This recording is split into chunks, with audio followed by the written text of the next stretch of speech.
Miesto dotyku je vždy fascinujúce, keď si človek uvedomí, že nejaký veľký, dôležitý človek sa dotkol nejakého konkrétneho miesta.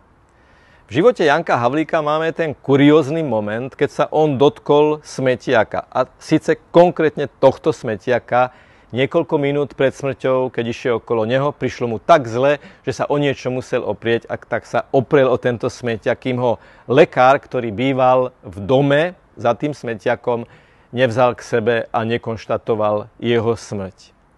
Je to zvlášť hlboký symbolizmus, že nádoba, ktorá je symbolom smetí, odpadu, veci, ktoré sú nepotrebné, sa stala opierkou človeka, ktorý končil svoj život a ktorý za niekoľko hodín bude vyhlásený za blahoslaveného.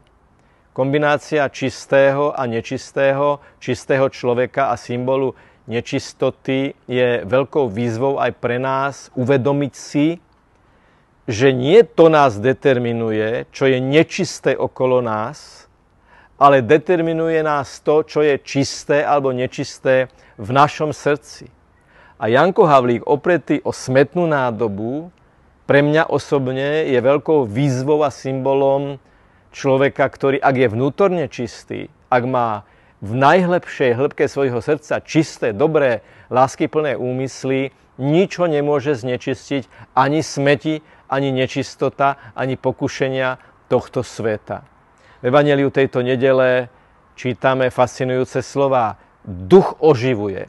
Odkedy sme pokrstení a ten krstný signál pestujeme cez sväté prijímanie, cez svätú spoveď, cez rozhrešenie a tak ďalej, tak duch nás stále oživuje a aj keď sme v tme, aj keď sme uprostred hrubých, nečistých a vulgárnych rečí, aj keď chodíme, lebo nemôžeme inak, okolo obrazov, ktoré urážajú ľudskú dôstojnosť, našou záštitou je nepoškodená Panna, našou záštitou je Eucharistia, našou záštitou je ruženec, našou záštitou je modlitba.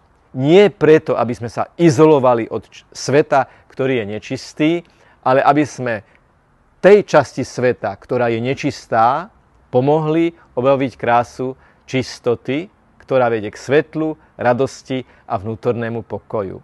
Duch oživuje, otvor sa mu. Duch oživuje, otvorme sa mu.